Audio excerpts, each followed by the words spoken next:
किशनपुर गांव में प्राची नाम की एक औरत अपने बेटे कुणाल और बहू सुधा के साथ रहा करती थी। सुधा स्वभाव से बहुत ही कामचोर होती है और आए दिन काम न करने के नए नए बहाने बनाती रहती है, जिसकी वजह से अक्सर घर में कलह भी हो जाया करती है। अरे बहू, तुमने बर्तन क्यों नहीं किए? वो माँ जी, मेरी उंगली कट गई थी सब्जी काटते वक्त, इसलिए नहीं कर पाऊंगी। तो क्या हुआ, बर्तन तो कर ही सकती हो। नहीं ना माँ जी, सर्फ लगने से कटे हुए भाग में दर्द हो जाएगा। आज के लिए बर्तन आप ही कर लीजिए। इस तरह से सुधा रोज काम ना करने के नए नए बहाने ढूंढ ही लेती है।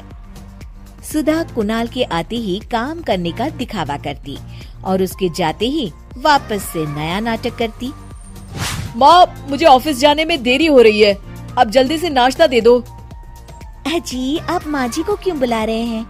मैं अभी आपके लिए आलू के पराठे बना देती हूँ। अरे वाह सुधा, जब से तुम आई हो माँ को कितना आराम मिल गया है। तुम सच में बहुत अच्छी बहू हो। प्राची सुधा की इस आदत से बहुत ही परेशान होती है, मगर वो कुछ भी नहीं कर पाती। इधर सुधा काम न करने का रोज एक नया बहाना ढूंढ लेती। अब कोई ऐसा बहाना बनाऊंगी जिससे माँ जी की चिकचिकी खत्म हो जाए और वो मुझे काम के लिए बोलना ही छोड़ दे। सुधा रसोई में जोर जोर से चिल्लाने का नाटक करती है और प्राची भागी भागी उसके पास आती है। क्या हुआ बहू? पता नहीं क्या हुआ माँ जी, अचानक आंखों में कुछ चला गया, दिखाई नहीं दे रहा मुझे। अरे कैसी बातें कर रही हो, आंखों को अच्छे से धोकर मसलो ना। आंखों को बहुत बार धो लिया मैंने, मगर कुछ भी नहीं दिख रहा अभी। और इस तरह उस दिन से सुधा अंधी होने का नाटक करने लगती है और घर का सारा काम प्राची के सर आ जाता है। वो समझ भी नहीं पाती कि आखिर सुधा को हुआ क्या। इधर सुधा की ऐश हो जाती है। वो अब बिस्तर पर बैठे बैठे हुक्म चलाती रहती है। माँ जी, जरा चाय तो पिला दीजिए ना। हाँ बेटा। प्राची को शक हो जाता है कि सुधा नाटक कर रही है और वो अपने तरीके से पता लगाने की कोशिश करती है। प्राची घर में आई स्पेशलिस्ट डॉक्टर को बुलाती है। देखिए ना डॉक्टर साहब, मेरी इतनी प्यारी बहू को न जाने किसकी नजर लग गई। हुआ क्या? अरे देख ही नहीं पा रही वो तो। क्या हुआ है आपको? पता नहीं डॉक्टर साहब, कुछ दिखाई नहीं दे रहा मुझे। ठीक है, मैं चेकअप करता हूँ।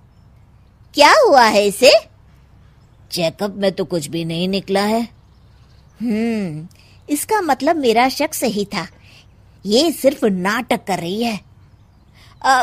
फिर भी डॉक्टर साहब, कोई तो इलाज होगा ना। सुधा घबरा जाती है।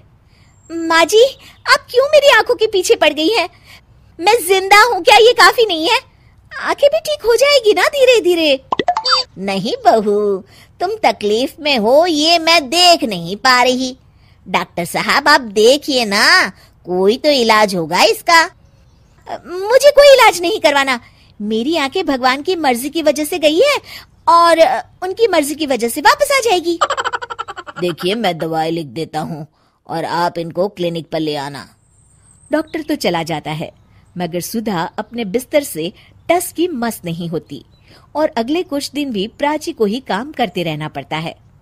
पानी सर के ऊपर से गुजर गया है, ये ऐसे नहीं सुधरने वाली।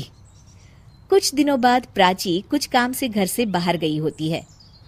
हे भगवान, बहुत तेज भूख लगी है, पता नहीं माँ जी कब तक वापस लौटेगी, तब तक अपने लिए कुछ बना ही लेती हूँ। सुधा कुछ बना ही रही होती है कि तभी प्राची अचानक से लौट आती है। हे भगवान, माँ जी तो बहुत जल्दी लौट आई। जल्दी जल्दी चूल्हा बुझाने के चक्कर में उसके पल्लू में आग लग जाती है और वो जोर जोर से चिल्लाने लगती है। ये आवाज कैसी? प्राची भागी भागी रसोई की तरफ आती है। अरे बहू, ये आग कैसे लगी और तुम यहाँ क्या कर रही थी? पहले मुझे बचाइए माँ जी। प्राची फटाफट उसके ऊपर एक चद्दर डाल देती है और आग बुझाती है। सुधा के अंधे ना होने का सच अब सामने आ जाता है और वो प्राची से आंखें नहीं मिला पाती। ये सब क्या है बहू? मुझे माफ कर दो माँ जी। मुझे तुम पर शक पहले से ही था बहू, मगर काम चोरी इस कदर भी ना करो कि खुद को ही नुकसान हो जाए। ये हमारे घर का ही तो काम है ना बहू। अब और शर्मिंदा मत कीजिए माँ जी, मैंने आपको इतना तंग किया हमेशा, फिर भी आपने मेरी जान बचाई। कोई बात नहीं बहू, सुबह का भूला अगर शाम को घर लौट आए ना तो उसे भूला नहीं कहते। चल अब अपने हाथ की चाय तो पिला दे जरा। जी माँ जी।